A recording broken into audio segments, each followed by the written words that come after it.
and the experience is instant, and it's luxurious, and you don't need to battle through traffic or fly to London or fly to Europe, or go to Bombay if there's a particular designer only available in Bombay. So we're really making it more accessible to you at a click of a button. And given the influx of digital media, Gautam, I wanted to ask you, given that you're such an industry veteran, especially with how social media has changed the scene, and you see many young stylists Instagramming how they style an actress, and whether it's for an event or whether it's for an airport run or whether they go grocery shopping. But with your work, at least the behind the scenes remains behind the scenes. People who need to know that you're doing it. But what is your take on the influx of social media in your line of work? I think it's an extremely important question. Back in the day, we didn't really have too many options. Today, from your own phone right now, I can tweet where I am and what Gauri is wearing or what Charu is saying, and the whole world. So I think it's a very powerful tool. I do think it's often misused, but times change. And I think sometimes today newspapers and even magazines are kind of redundant. If I want to see something right now, I can just hashtag it on Instagram and see what's going on. So as much as maybe call me old school and I try not to sell myself, I am also tempted to use Instagram.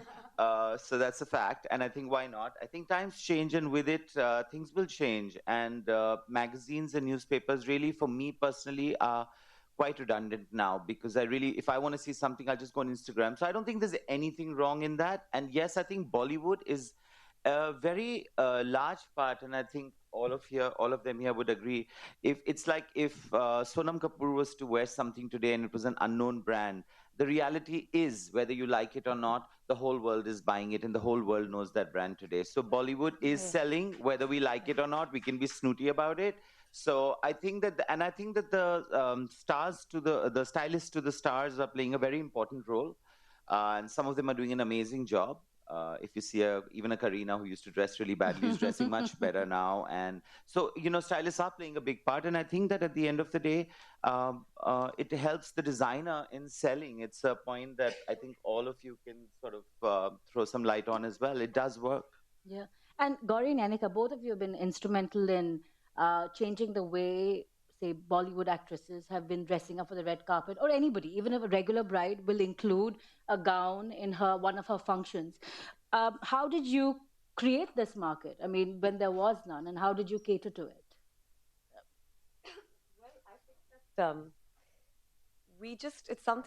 it's the market that was there that probably just needed to be tapped into at that point. And then we were fortunate that we happened to be there at the right time, giving India a product that they were ready for and was not available in the country. So whether it was Bollywood or whether it was your client, and like Gautam said, I think Bollywood was very instrumental in also bringing about this change in the Indian bride's, say, decision. I mean, I think every Indian bride would definitely want one big red carpet gown for one party of hers. And earlier for the red carpet, I think Bollywood, they were wearing only Indian clothes, and now they're all wearing gowns. And like he's saying, for that, I think it's all kind of works together. Women see these actresses wearing clothes and they want to wear those. People see them wearing them at parties, and it's just, so it's just become a big market in itself and a big business for us. I remember I was in Bangalore, and suddenly clients, because I've been doing this for some 20 years now, and suddenly there was demand for gowns, and I was like, oh my God, where do I get from? And I literally Googled, I didn't know them at that time. And then I said, oh, who's this Gauri and Anika? Like, they literally were for me, they're still the number one brand to go to for gowns. So when they came up with it, it was vision. Thank you, Gautam. Really, there was nobody else doing it. So they took their risk and it paid off, and they're doing an amazing job till date. And I'm witness for that as a stylist. Malini, you have stores in Delhi and Goa. Do you see differences in customers coming to you from both the regions, and how do you adapt to that? Yeah, that's a very interesting question. They're totally different markets. My Goa store, and I love going to hang out in my Goa store. I don't hang out as much as my Delhi store. The Goa stores, it's a resort, anything that for a resort. I've got Havaiana shoes, I've got Manisha Arora kaftans, I've got Italian beauty products, and jewelry and accessories and sunglasses and hats and bags and bikinis and so on, so from all over the world. So I've curated that, and I get clients from everywhere. The clients who come to buy my clothes, they're NRIs, they're people from Chennai, Chandigarh, Simla, people from, and then lots of expats who live in Goa. The Delhi store is actually, my store is at Emporio, and I would actually say that the Emporio Mall has kind of become a bridal mall now. So I'm in the middle, and I'm not bridal. So I'm like wedged between Rohit Bal and a jeweler, diamonds, and it's kind of, in the You're middle. the honeymoon brand. Honeymoon, yeah. Yeah, so it's a difficult market for me. It's totally different. And now with yoga, would you consider doing yoga wear as well? Yeah, 100%. Yeah. And would you, given the fact that you also do a lot of resorty kaftan, would you ever consider opening a resort wear store in a resort? I'd rather let somebody else sell it for me. Running a store is not easy. I'm just going to give Charu a call and get it onto her website. Charu, through Rock and Shop, you're also catering to a very educated audience, and it's not the mainstream luxury consumer. It's a very decisive consumer, at least with the kind of products that you curate on the website. Did you face any challenges when you were setting up this venture? I mean, the challenges that we faced right now are still existent in terms of logistics and transport and experience, and getting the customer to also understand, that we have certain policies that need to be respected. And while we're happy to accept returns, you can't just wear something and return it. So I think the challenges are there in the e-commerce industry in general, and especially in the fashion industry. But we have managed, I mean, when we started a year ago, the categories that were moving first were bags, um, because people were not sure about their sizing. People weren't sure about, is it genuine, not genuine. Is it only international luxury No, brands? actually, we believe that Rock and Shop is a platform for brands and luxury brands, and we believe in luxury by India very strongly. So, in my opinion, I think Gauri Nanika, Malini are luxury brands by India, and they sit on a platform where international brands sit as well. And it's again, what we're trying to do is change the perception that made in India is mass produced, poor quality merchandise. We're saying no, made in India is quality merchandise. There's a lot of design that goes into it, manufacturing, there's handwork, there's inspiration, and ultimately there's a whole family behind producing that one item that you would buy.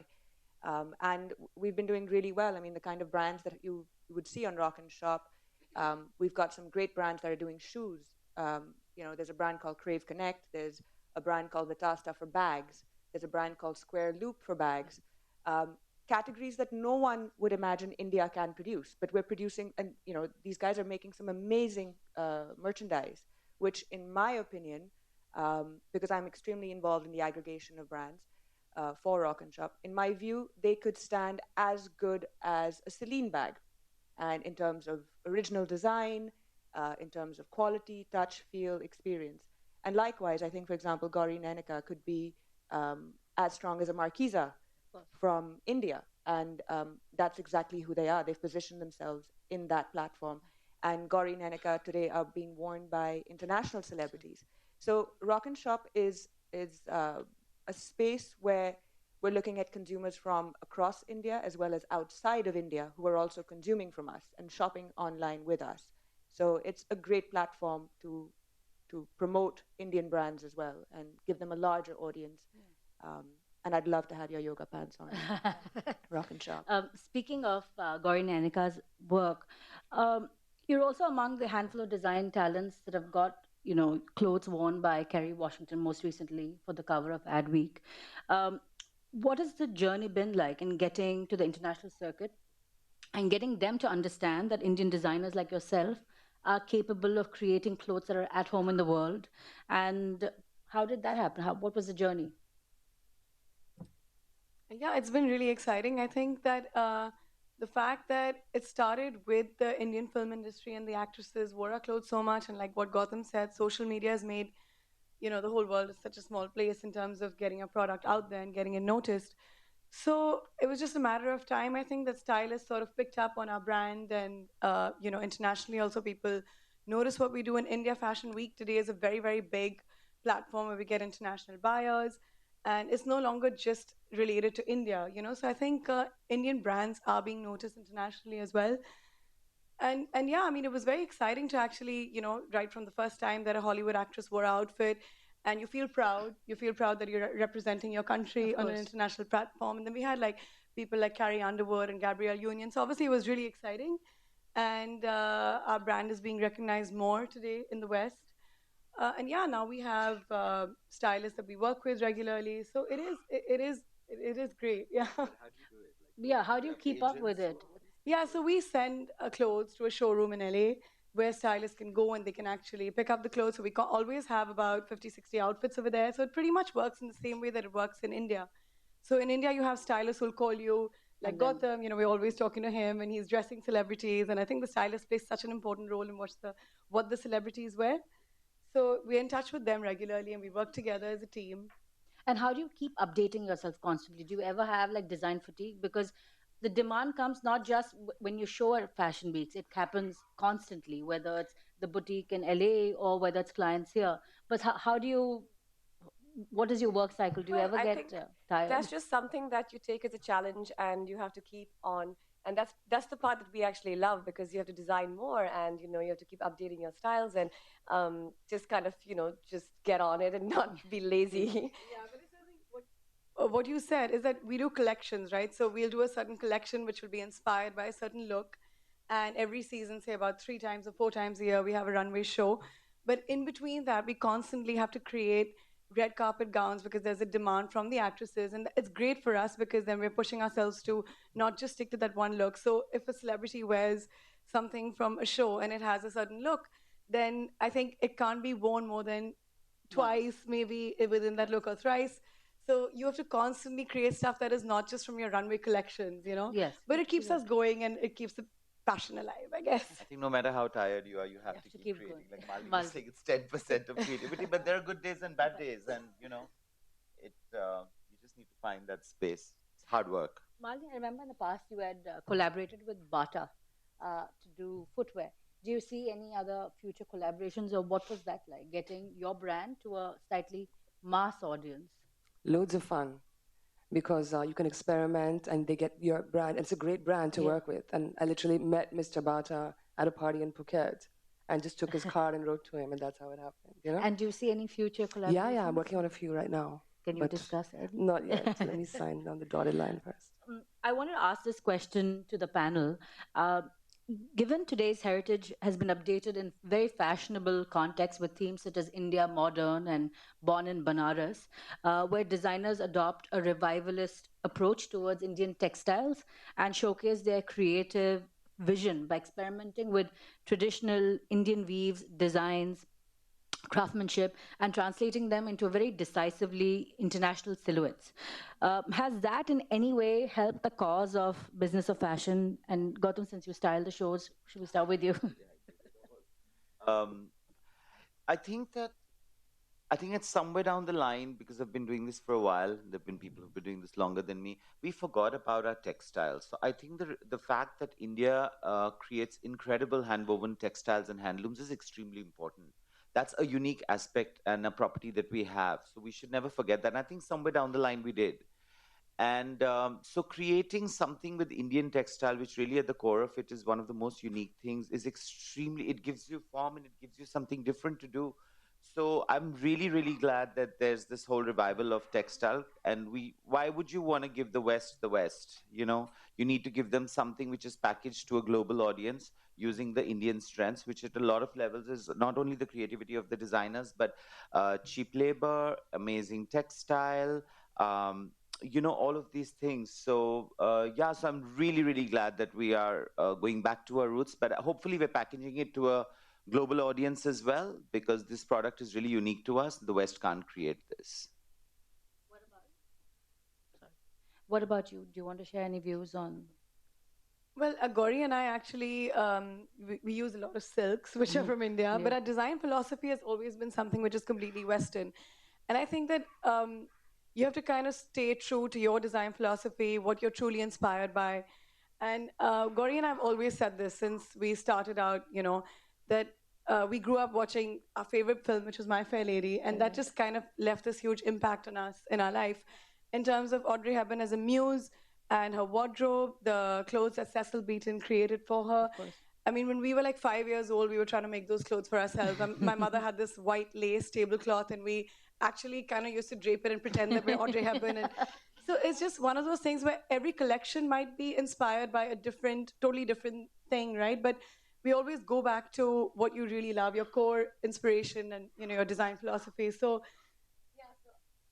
Well, I think what Nanika's trying to say is that we use a lot of Indian textiles, such as silks, but then our brand is not, it's not Indian. So therefore, I mean, of course, it's important for Indian designers to, I think, sell Indian textiles, but we don't do it in a very Indian way. We're just, I it's think, still coming make in India, though. from, Yeah, yes, still making it. we're still coming from India, yes. And Charu, with the brands that you curate on rockandshop.com, do you see that, at least with the bag brands like Square Loop and Vistata, do you see that for sensibility coming through? You know, it's interesting that you brought this topic, and I'm going to mention another brand. Firstly, I find it amazing that I'm seeing a lot of women here wearing beautiful saris with these beautiful weaves, which